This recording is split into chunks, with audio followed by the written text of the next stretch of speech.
May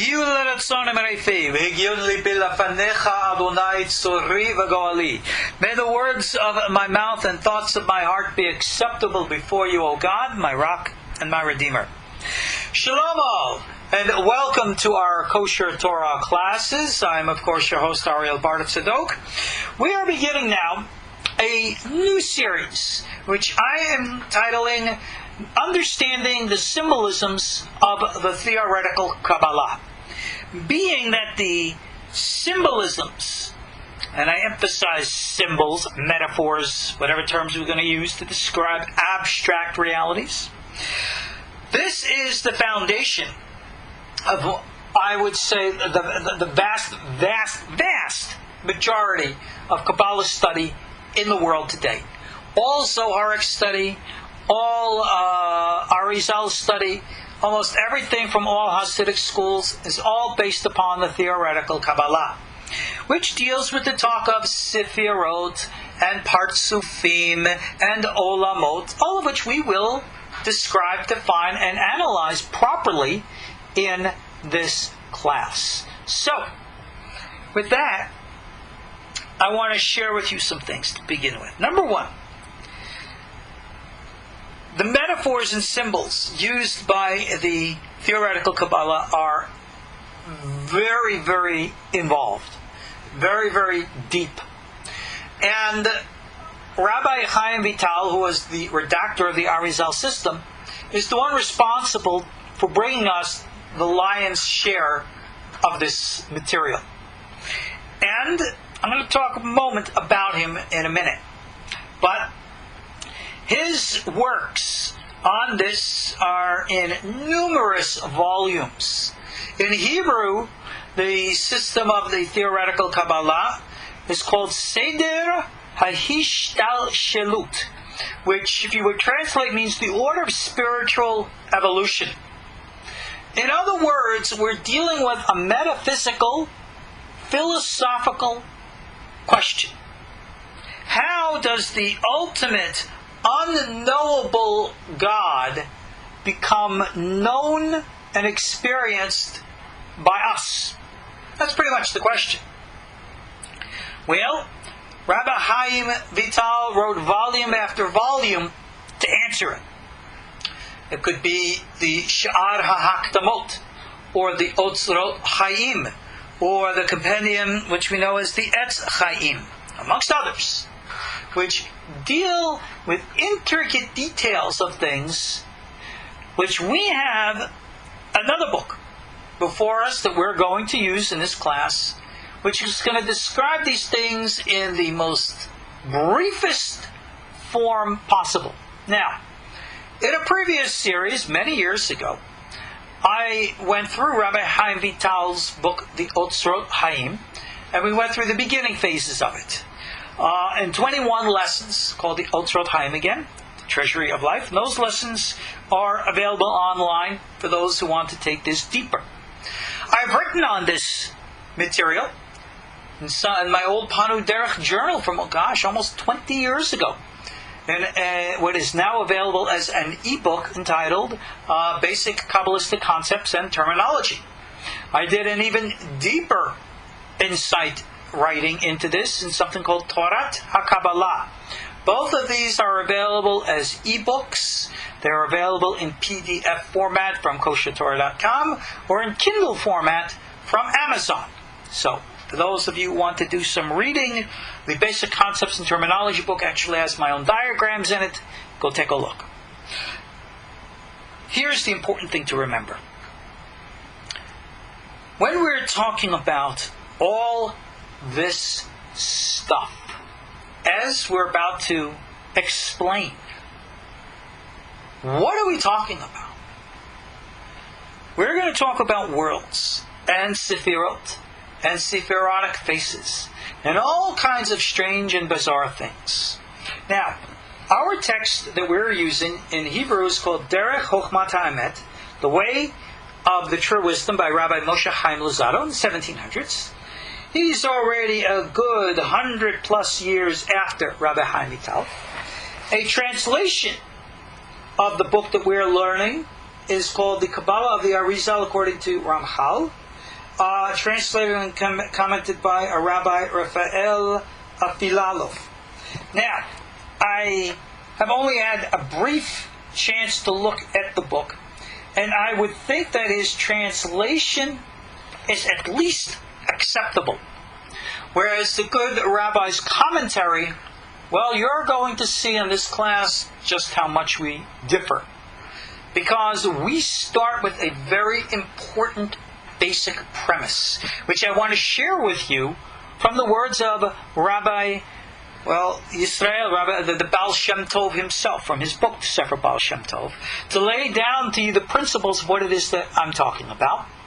And then also to give you some insights into Rabbi Hayim Vital himself. So I want to quote to you now, from the Sefer Ba'al Shem Tov, the book of the Ba'al Shem Tov, Parshat Ve'et Chanan, and letter number 6-9, which is Samech Tet. I will read it in the Hebrew, fully. For those of you who can follow, you will, and then I'll translate. Pam achad, haya harav Ba'al Shem Tov, mochiach le'adam achad, al ma shediber b'Kabbalah b'rabim. V'hashiv lo ish, mipnei ma, mur gam ken doresh Kabbalah b'rabim. V'hashiv lo harav, אני לומד את העולם שיבינו שבעולם הזה ובאדם גם כן שייכים כל הדברים שנאמרו בספר עץ חיים, ולא שאני נותן להבין את הרוחני שכתב בעץ חיים, אבל מור דורש כל הדברים ככתבן בספר עץ חיים. ואם כן, אתה עושה מרוחניות גשמיות, שאין הפה יכול לדבר למעלה בעולם הרוחני. Translation. One time, the Rav, the Ba'al Shem Tov, publicly admonished a man for speaking about Kabbalah in public. And the gentleman responded and says, good master, you also teach Kabbalah publicly. And the rabbi said to him, I teach the world how to understand that in this world and within inside man, all of these things are applicable. All the things that are written in the book Etz Chaim. Not that I teach to make understandable the spiritual that's in the book Etz Chaim. But you sir, you instruct and teach about the things as they are written in the book. If so, you're trying to take the spiritual and almost make it physical. The mouth is not able to speak in the spiritual realms. And again, in letter 71, it states here, Amar Kadosh Hashem Mohari Be'azrat Ba'al Shem Tov, our holy rabbi, the Ba'al Shem Tov, said like this, B'kesher l'limud sifrei HaKabbalah, yesh lihizaher, shelo yidamnei hadevarim kepshutan. When it comes to teaching or learning the books of the Kabbalah, one has to be very careful not to take these things literally. She'es Sefirot, Elokim, or Eloket, the 10 Sefirot, you don't belong to God, or whatever. Shelo yimshoch achar sharish hakinuim gashmiim. Don't ever think of these things as having any kind of, semblance of physicality to them. They're all derech mashal. They're all symbolic and metaphor. Rabbi Hayim Vital himself writes emphatically throughout all of his writings that all the symbolic metaphorical language that he uses is lishakech et ha'ozen, which means to make things understandable to our ear. And that is the nature of this material. And where I said 99.999% of almost all the rabbis today don't get it. Now, we're going to learn all of these symbols and everything else. And you have to ask yourself, Rabbi Hayim goes into this elaborate story, which any story is called in psychology a myth. Not that it's make-believe fantasy, it doesn't begin with the words once upon a time, but we use the term myth to describe things psychologically. as a comprehensive story of what we call archetype, universal truths. So therefore, Rabbi Hayim expressed this grandiose myth of the Seder HaHishtalshalut, the order of spiritual creation. And we begin with God and the ultimate unknowableness. We'll read this in the text in a minute. And then it says that in order to create the world, God withdrew into himself, leaving an empty space called the Tzimtzum. And this whole concept of all of these ideas and thoughts have been argued back and forth by rabbis for centuries now. Is this literal or is it symbolic? And we emphatically teach in the name of the Ba'al Shem Tov, as Rabbi Hayim himself taught, this is all lo kepshuto, which means it is not literal, it is symbolic. Like the Ba'al Shem Tov, these things are applicable within us, within this world. So when we're going to learn these things, we're not going to be talking about somewhere over the rainbow in higher worlds. We're not going anywhere. We're going inside our own human experience. Now, this is important to understand. Because like I shared with you, where did Rabbi Hayim get all this information from? You will see in all the classical editions of the Kitvei Ha'ari, it will state very boldly that Rabbi Hayim received this from the Ari, and the Ari received this directly from Eliyahu HaNavi, which therefore gives it divine authority. Okay? Where did the Ari appear? When did he appear? A lot of what Rabbi Hayim wrote down, he believes was transmitted to him by the spirit of the Ari, who had come to him in dreams after the Ari was long dead. So where's Eliyahu in that? Oh, it's the spirit of Eliyahu. Okay. I understand all the theology of it. But now, let's put that theology through a sifter and get down to the brass tacks here, which is this.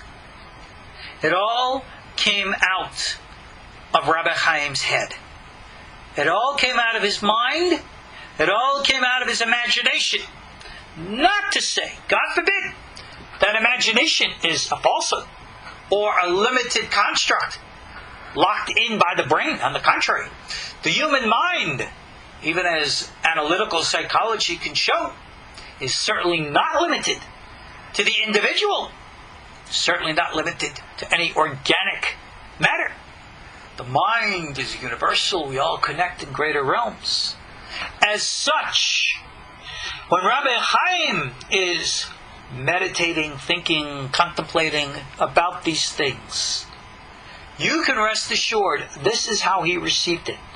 Whether it was from Eliyahu Navi, or Metatron HaMalach, or from whomever, he would probably be sitting down, contemplating, reading maybe a section of Zohar, thinking or contemplating, and all of a sudden in his mind, he would have an idea, a thought, an image, some kind of ding, revelation in his head. This is the way it is. What is he seeing? Where is he? Is he astral traveling to some dimension on the other side of the rainbow? No, this is not the land of Oz here.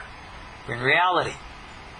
Rabbi Hayim is experiencing higher modes and levels of consciousness.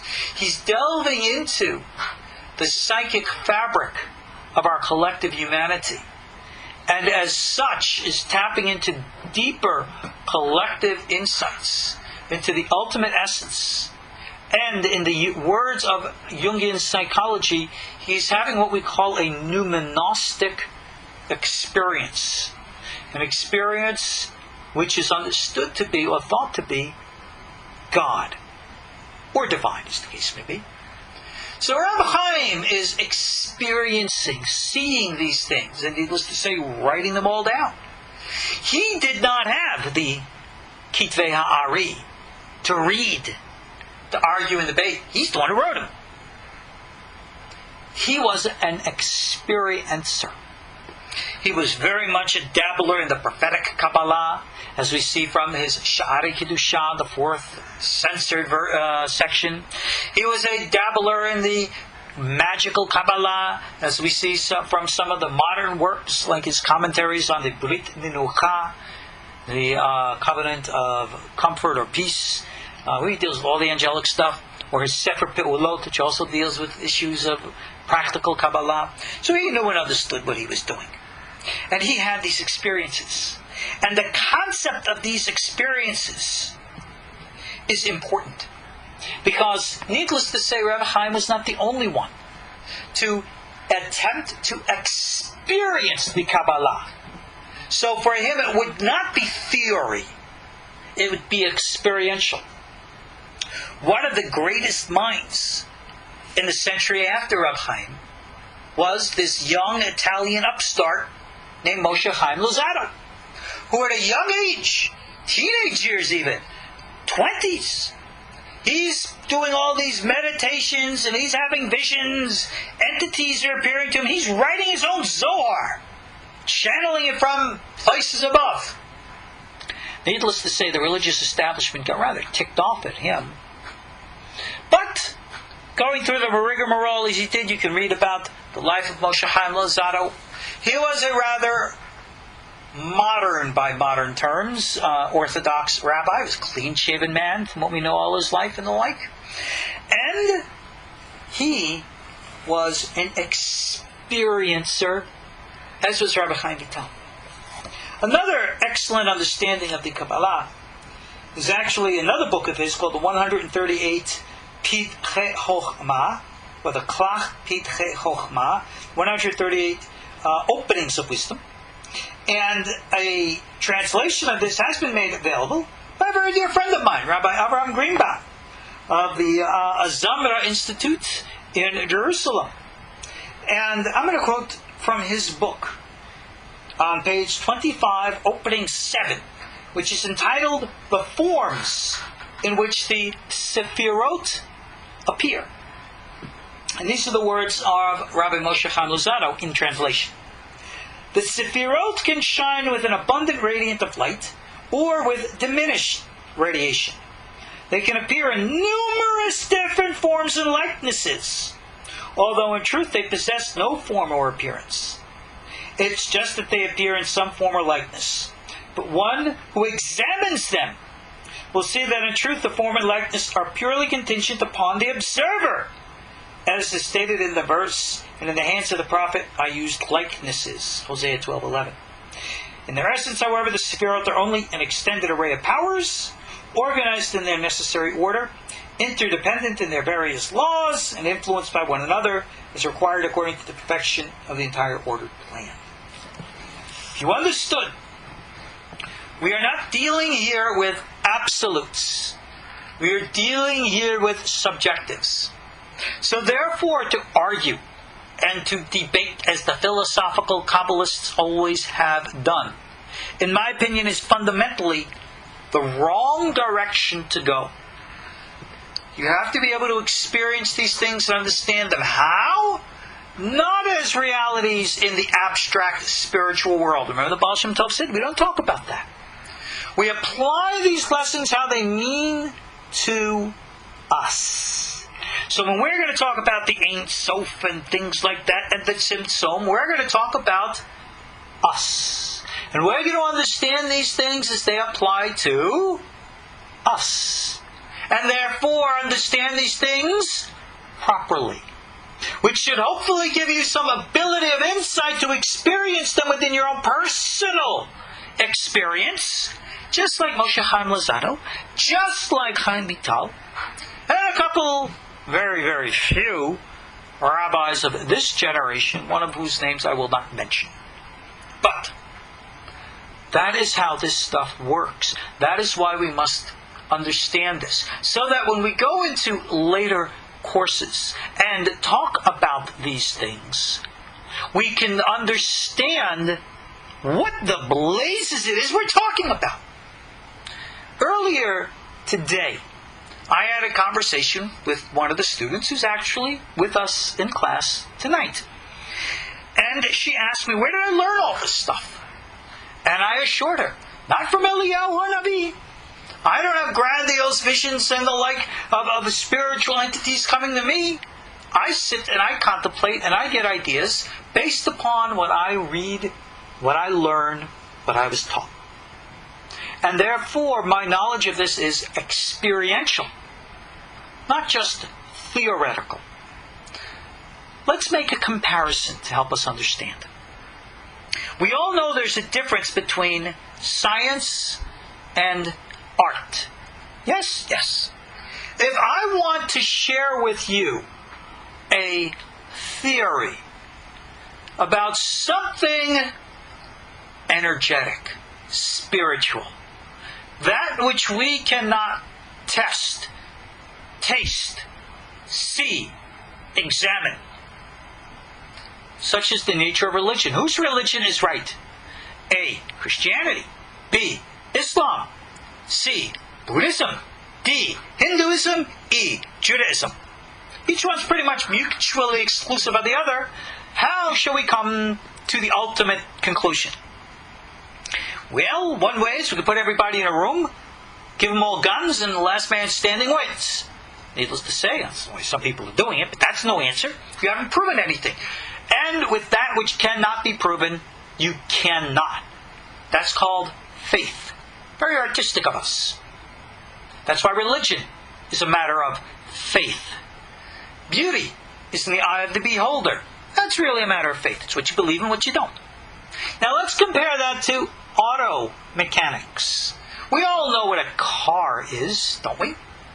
Now, for you and I who know what an automobile is, we can understand the meaning of what we will call wheels, a driver's wheel, doors, combustion engine, gas tank, windshield wiper, trunk. All of these are concepts that you and I know very well because we know what a car is. And if E.T. alien came down from outer space and asked what a car is, because him and E.T. number 2, they picked up broadcasts from Earth that talked all about see the USA in your Chevrolet. Alright? And they didn't know what a Chevrolet was. They found out it was a car. And they were all theorizing and contemplating and thinking about what's a car. And they had this one idea that it was this wild animal and it flies with wings and whatever, right? That it's a god or whatever because it's named after, good God, a Mustang or some other silly thing. Without proof. Their conjecture is as good one as the other. But you and I, we know what a car is. So we say, no, it's this. And they would turn to you and say, what do you know? Sure, I got a car in my garage. Oh, it's not really a car. They don't even want to accept it. That's how it is with religion. People, when it comes to arguing ideas and thoughts, which cannot be proven, subject to opinion, that's what we call philosophy. When you're dealing with philosophies that are what we call metaphysical, dealing with realms and the domains beyond physical measure, then you're dealing with abstracts that people can't prove or disprove. Metaphysics is what we call mysticism. And because the books say what they do, people will cling to the book and say, that's what it says. I follow suit. Yes, I listen. But you have no experience. And therefore, no true insight of what it means. And author after author, whether it be in Hebrew, English, or French, write what the books say, but never have an understanding of what the books mean. My Rebbe Meir Levi Alav Shalom taught me years ago in Yerushalayim. Many of the big Mikubalim, and he mentioned names which I will not repeat. He said they're just like that. He says it's not enough that they know what the books, they only knew what the books said. They never understood. They were never able to go deep. And he made sure that I didn't follow in that footstep. So, with the complement of my understanding of psychology, in the Jungian psychoanalysis. From my understandings and practice in comparative meditative systems and in my own personal experience in the Kabbalah, unlike my peers, I've been able to glean insights into these things, which, in my opinion, I can clearly show, and I hope in this course I will. And so, with this background, I want to now begin an understanding of these concepts, these ideas, so that not only are we learning the symbolisms, let's understand what they actually mean to us.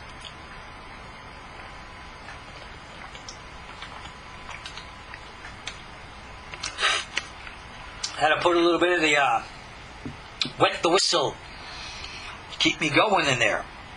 So, with no further ado, let's jump right in. For those of you who want to acquire the English text, the Kabbalah of the Ari'zal, it is available on Amazon.com. Please click to Amazon through KosherTorah so you can help support KosherTorah. We are starting in the book, what would be in the English, on page 26. I'm not really following the English version. I'm actually following the original Hebrew. So, my version, my page is Daf Aleph. And I quote, Ad shelo nivra ha'olam hayahu u'shemo echad.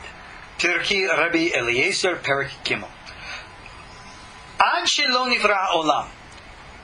Translate best as prior to the creation of the world. He and his name were one. You see, here's a very important thing. God's name, Yud-Keh Vav-Keh, according to our philosophical understanding, and it is philosophical, in other words, ideas, thoughts, concepts, God's name, Yud-Keh Vav-Keh, which essentially means reality or being in action. Prior to creation, God was not being anything. God was not being at all. At that stage, it states here, Ratzah Ein Sof, that there arose a desire. Okay? The word is Ratzah, which just means desired. And in my text is the Ein Sof. Ein Sof is called the unknowable essence of God. Maimonides writes about this. The Kabbalists write about this. They're not really arguing because ultimately they're dealing with the same construct. That which we call God is certainly not a guy. It's certainly not a him. It's not a king or a lord or a father. We're dealing with an abstract consciousness. Maybe even prior to it being conscious by our understanding. I believe in the origins of consciousness by the Jungian psychoanalyst Erich Neumann, who was a professor of psychiatry, I believe, in Tel Aviv University. He writes about the creation of consciousness, how everything begins in the dark, and then out of the dark comes the light. Well, that's pretty much what Rabbi Hayim Vital here is describing. And Rabbi Hayim Vital taught this. It was learned and studied by the Ba'al Shem Tov, as we know. And the Ba'al Shem Tov taught it to his students, one of whom was the Maggid of Mezrich.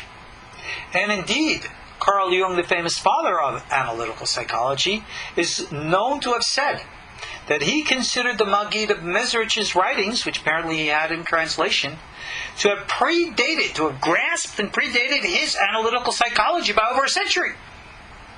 So, Carl Jung knew that everything that he taught was right there in our Kabbalah. And that is recorded history. Prior to creation, we state that God was this unknowable. What can you say about the unknowable? The answer is nothing. It's unknowable, then there's nothing to say. It's called a pure unadulterated, simple light. But it's not light as we know light.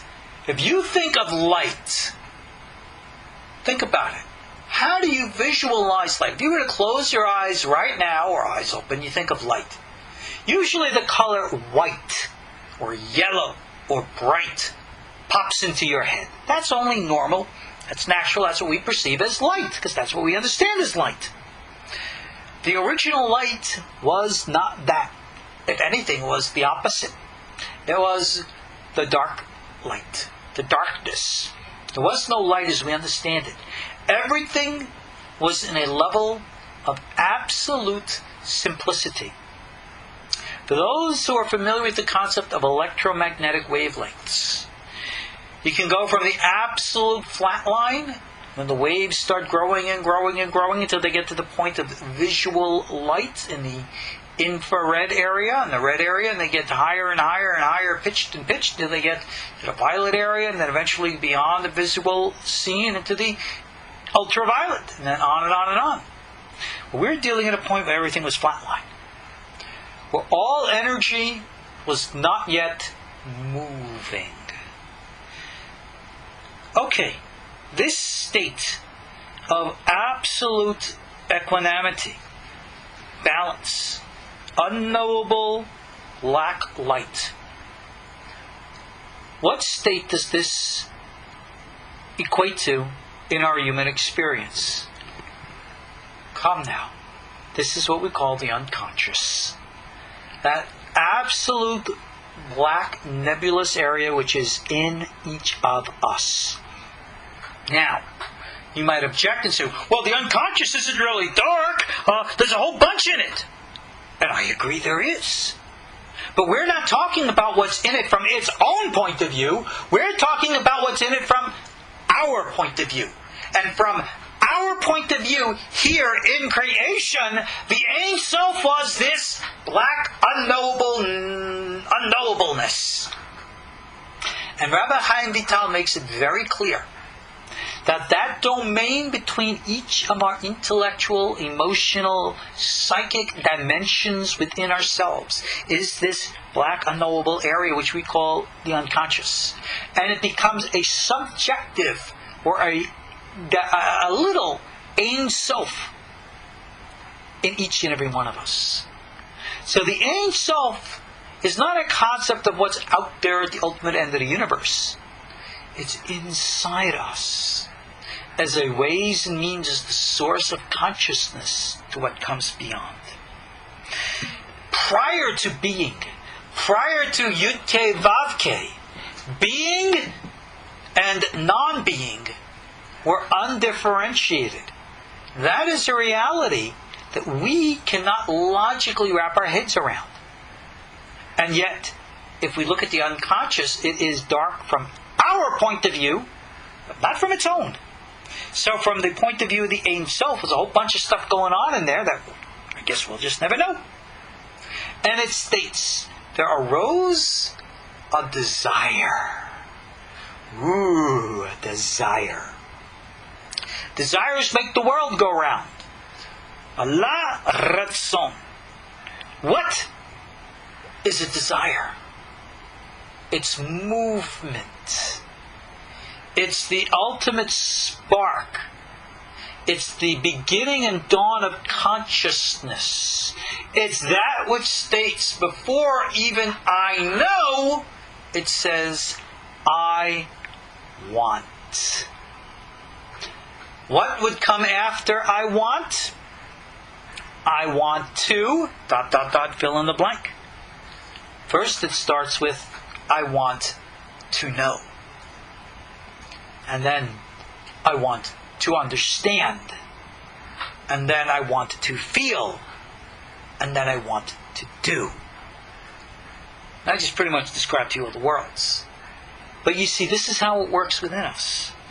The first spark out of the unconscious is that urge which motivates us. It's unconscious even. We're not aware of it, but something in us is driving us forward. We have all had this experience when I ask you, well, why are you doing this? Why is this important to you? Why do you feel you have to learn this, do this, accomplish this? Many people respond and say, I just don't know, I just know I have to. That is what the arising of the desire is. You've experienced it. Now begins creation. Theoretically speaking, the light of God filled the universe, so there was no room for our creation. So it states here, "V'tzimetzem oro livro kol habriut." God extracted or contracted His essence, the essence of His light, so as to create all of creation. Natan lahem makom, and He gave them a place. It's an interesting choice of language. Gives them a place. Ein lecha davar she'ein lo makom, because there is no thing that does not have its place. All right, that's interesting, but isn't it true? Think about this. What is this Tzimtzum, this original withdrawing of the primordial light to create an empty space, which would create a theological difficulty? Because if we believe theologically that God is everywhere and in everything, how then can there be a place empty of God? It's that old question that they ask, can God create a rock so heavy that He Himself cannot lift up? Can God, who exists everywhere, actually vacate a space that He Himself is not there? You can argue that from here until the cows come home. You will never be able to prove anything with all of your philosophical and logical discussions. All you will do is just convince yourself one way or another. However, the point that is made very emphatically by those experiential Kabbalists is that the concept of this withdrawing, this contraction, this Tzimtzum, is a symbolic description of what we now know to be a psychological phenomena. And so we emphatically state that the Tzimtzum is lo kepshuto, not to be understood literally. So all the arguments and all the debates and all the commentaries written about this in some literal fashion, nope. I guess she didn't get deep enough to understand it. So then what the heck is it? It's really very simple. You can look at it as an echo of all things in this reality, in this world. How many of you are familiar with cellular respiration? The transformation of glucose in the cells to form energy. If you go and study your high school biology, if you'll remember it, you see that we start off with all these little chemicals and all these little molecules, and we go from one to the other and back and forth. It's kind of like you take a step backwards to take 2 steps forwards. That's the secret of life. There is always a step backwards to take 2 steps forwards. And this is echoed in everything in Judaism. In Judaism, as echoed in the Torah, the Bible itself, when does the day begin? It does not begin with the rising of the sun. It begins with the setting of the sun. It begins with darkness. It does not begin with light. We include the night at the beginning of the day. So, prior to there being light, there has to be darkness. Isn't that what it says in the Bible about creation? God said, let there be light. And there was light. Then He separated the light from the darkness. Where did the darkness come from? It was there already. This is the darkness. Prior to there being light, you have to, symbolically speaking, make room for it. You want to apply that realistically? Here you go.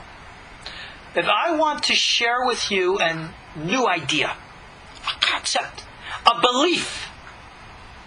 And your mind is not open to receive it, to think about it, to contemplate it, because your mind is already full up with, in quote, your own light. Well then, there's no room for anything new, is there? No, there isn't. So the first thing you have to do is create a space, because like Ramchal says here, everything needs its space. Every thought, every feeling, every deed, everything needs its space. So therefore, the concept of Tzimtzum is a psychological preparation for the reception of revelation, insight, becoming aware of and integrated with a higher reality. That is what this is. The Tzimtzum. Don't worry about it, what it is out there on the other side of the rainbow in the mystical world. It's getting ready for something new. And Rabbi Hayim would be sitting and contemplating and meditating. And maybe he would see this great black light. And maybe then he would see like a vortex or a whirlwind and then sucking the to the side and go, what's happening? How could he see this? And the answer is because he's experiencing something human that happens within the ultimate essence of all of us. Rabbi Hayim, in the deepest level of his meditations, is tapping into an archetype, a symbolic reference and image of something that happens within our collective humanity. And because he could see it, he could put it into words that he would understand. And that's what we have here. So this occurs so that everything could come into being and have its, in quote, place, its structure, its form, to take on reality.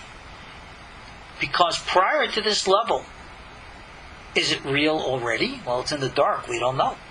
So we've got to bring it out of the dark into the light. And then we can know. Nimtza. Hamakom shaveh lekulam. What it states here next is that we find that this place, this makom, God is also called Hamakom, or if you will, the place of the universe. Alright? It is equal to all things. Okay? What does that mean? It means that everything exists. Everything that will exist exists in this concept of a space which needs to be provided first. You've got to make the groundwork, as we would say. V'ha'ein sof baruch hu makifo l'kol tzad. And the unknowingness of God, the great unconscious, the dark, surrounds it equally from all sides. So you have a place where in which you are now ready to receive.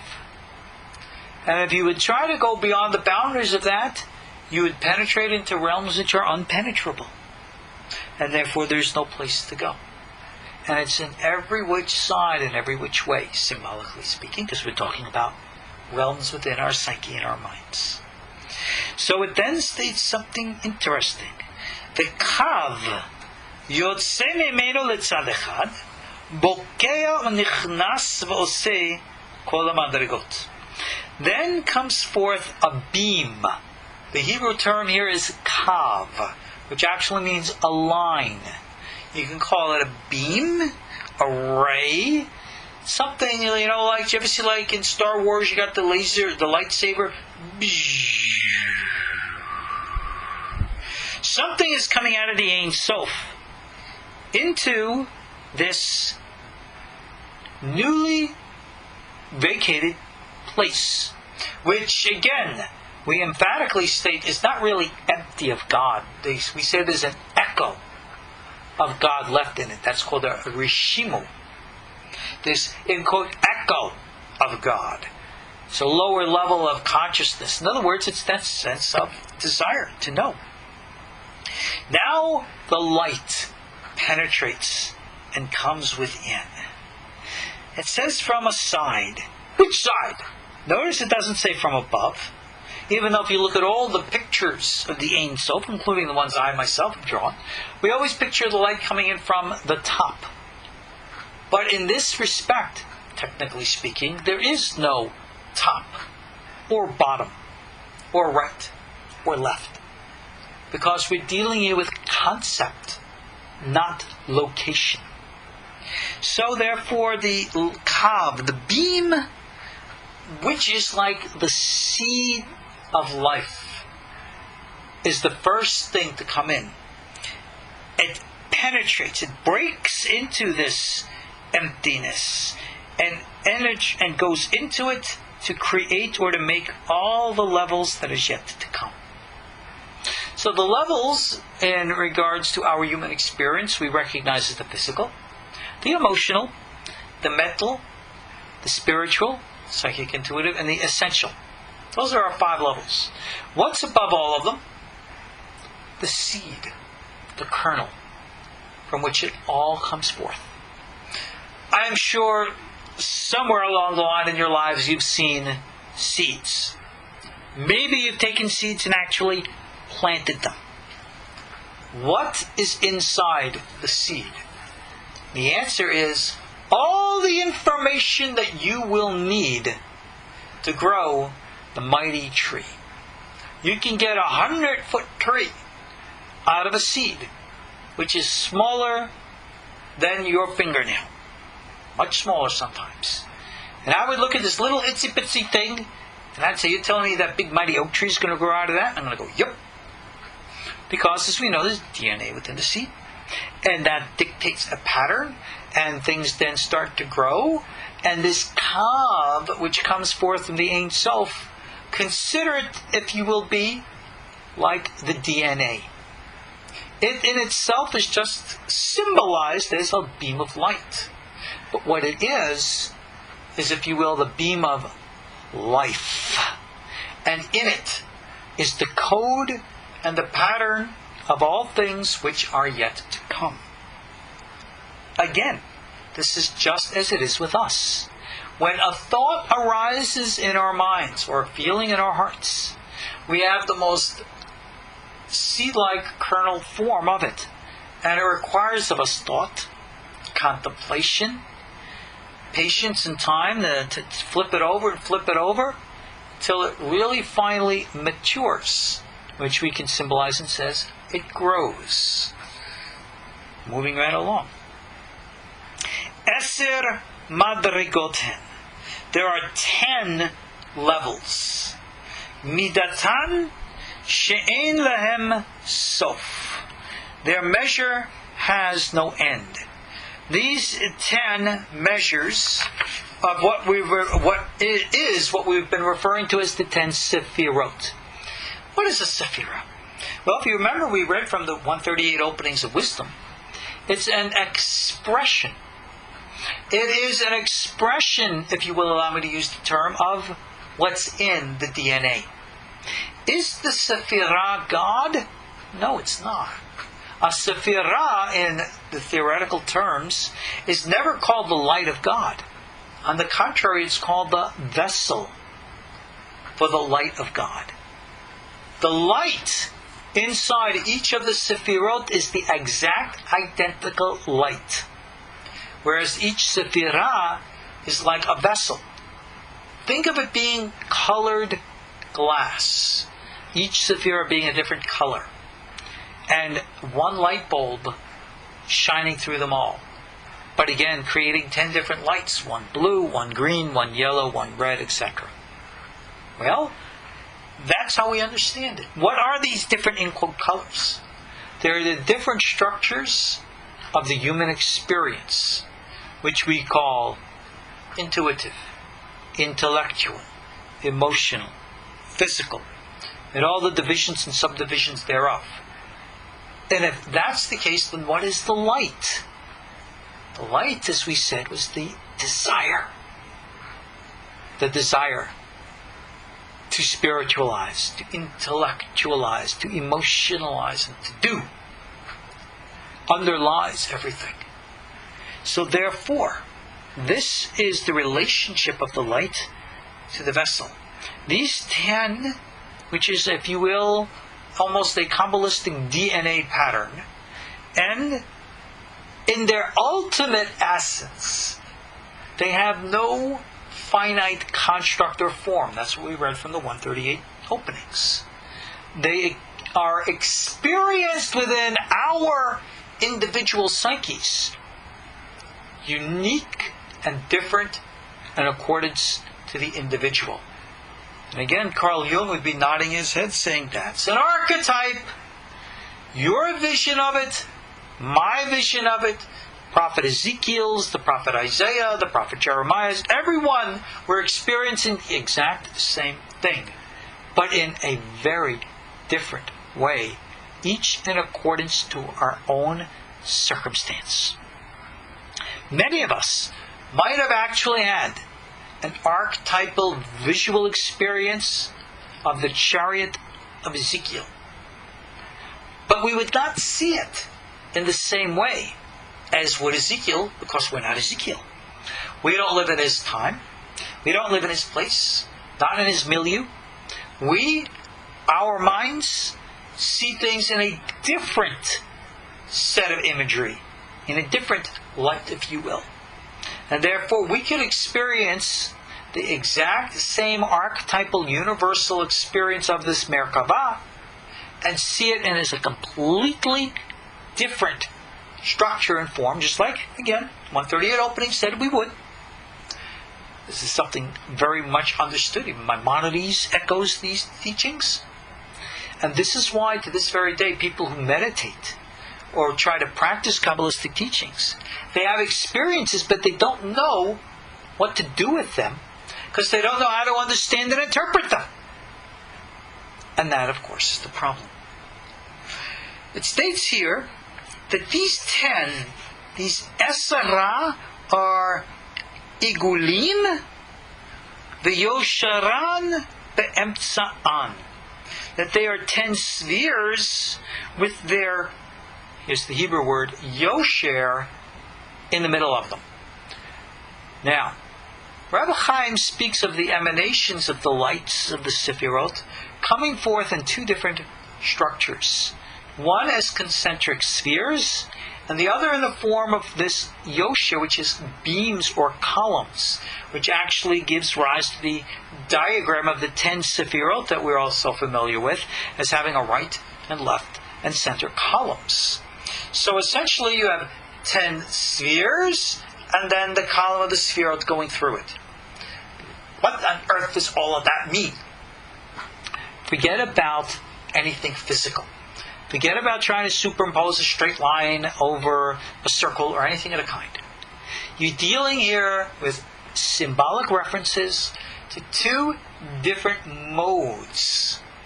One, if you want to say, more of a wave function.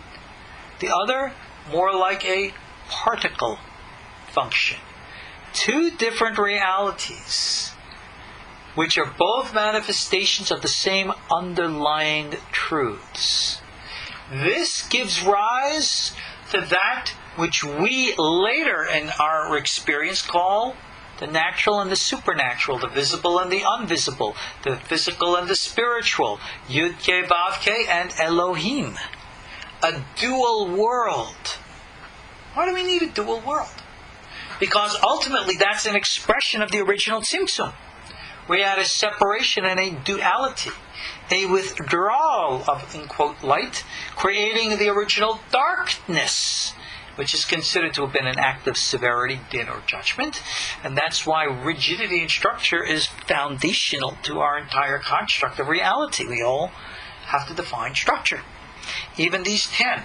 So the Igulim, the spherical versions of these 10, are more in a fundamental, undifferentiated, nebulous form, in which the construct of the Sefirot is a very precise and definitive form. If you will, almost like the flat line versus the highly sensitive wave function.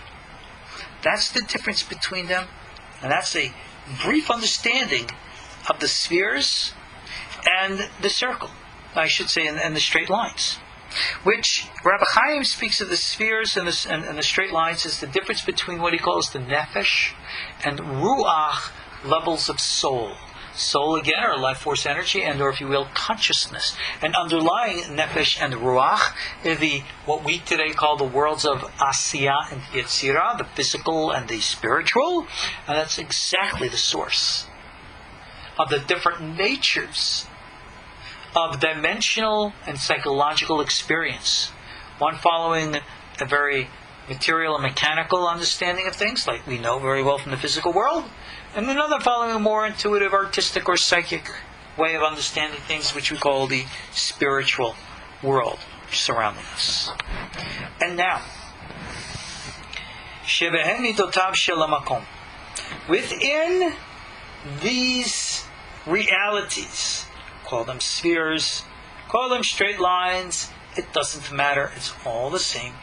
Okay? We find that within them exists what do we call here Hesed, Din, and Rachamim, which are the three polarities which we call mercy, severity, and grace. The original construct of the 10 in the form of these columns, they were in the 3 columns, because this higher level of life force energy, which now wants to distinguish and differentiate, has an expressional state which expands outward, a contractual state which contracts inwards, kind of like the original reflection of what was already previous, and then a state of balance and a harmony in which the two polarities are balanced. This is exactly our human experience. Sometimes when we think about things, we go way out into the realm of expanded possibilities. And then when we think about that, we get rather frightened. And sometimes we try to make an extremely, sometimes overwhelmingly realistic, practical, to the point of suffocating possibilities. And we have to realize that we shouldn't be overly constrictive or overly expansive. We have to find that proper magic balance in the middle. This is the secret of what we call the Yosher, the columns, the place of balance, the place of harmony, the whole purpose of this concept called the 10 Sefirot. Manhig kol beriotav b'mishpat. God guides all of creation with what's called mishpat, which means justice, balance, harmony.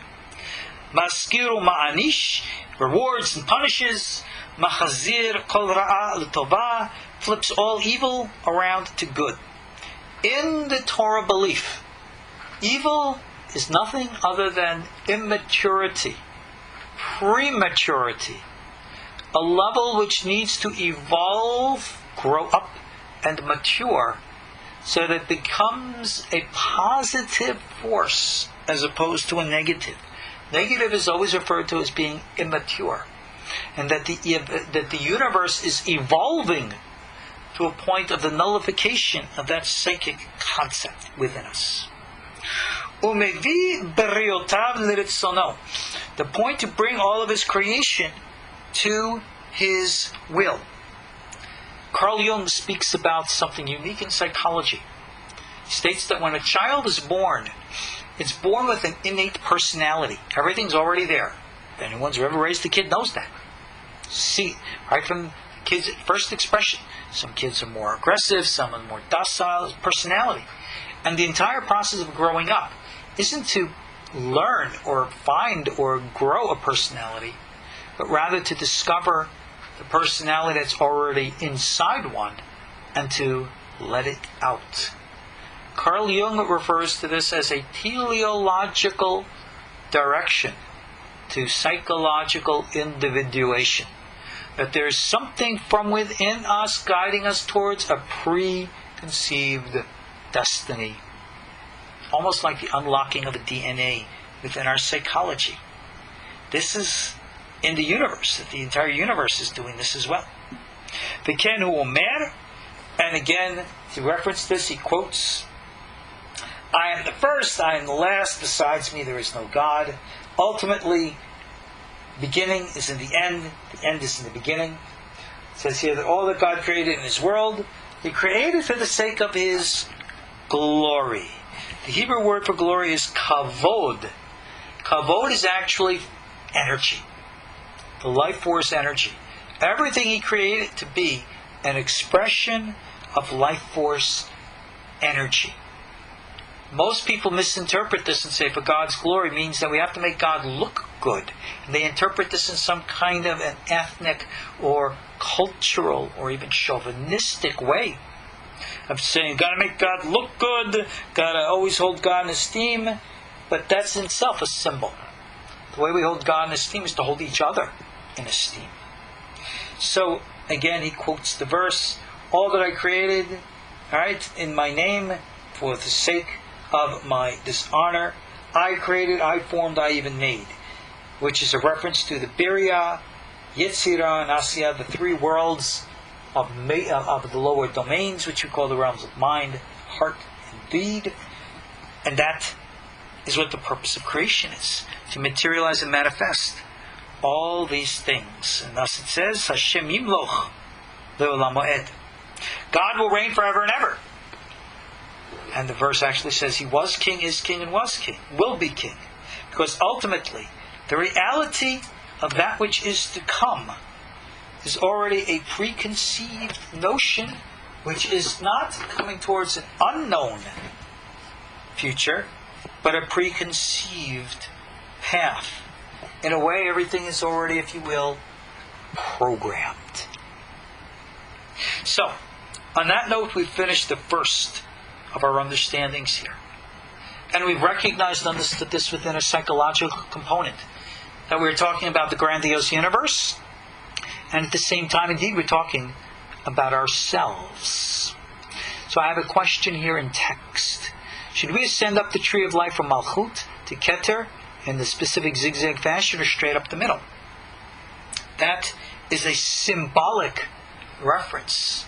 We always go up and quote the middle.